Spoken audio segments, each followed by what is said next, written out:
Jon Pounds, Jon Pounds, Chicago Public Art Group. I'm executive director there.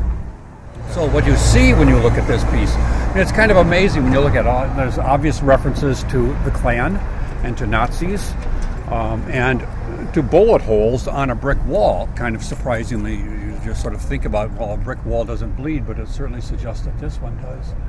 And then a series of images that are African inspired, a warrior of some sort in a traditional dress, large figures that are sort of pouring down here, and then you realize that there is in fact handcuffs, and that the handcuffs really open here, and as the people fall out, in a sense they fall into the community. They land here. So they may have been enslaved, they were African, they were enslaved for a period of time, but as they were released from slavery, as slavery finally created that freedom, that they fell in a sense into a community that was not perhaps ready to support them in their fullness. Not to say that of all people, but certainly among the things that happened then was, and it's depicted here as, a very greedy character, could be a pimp, figure of death, snake up above it, looking very venomous.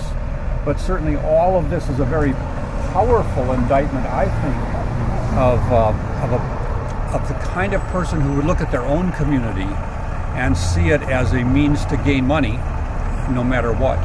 And then in the midst of that, you get drinking, jazz music, drugs of all sorts, quite a palimpsest of drugs, and dancing. One African-American, one Caucasian figure dancing together there, which is sort of an unusual thing from 1975. References again to regressive reactionary fascist forces and the Klan.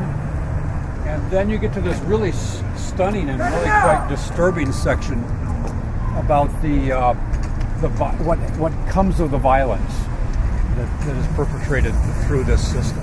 The African nationalists and the Klan pointing guns at each other as a kind of opposition. And then out of this confrontation of two different very powerful images comes greed on one hand, which is depicted to be both African American and Caucasian.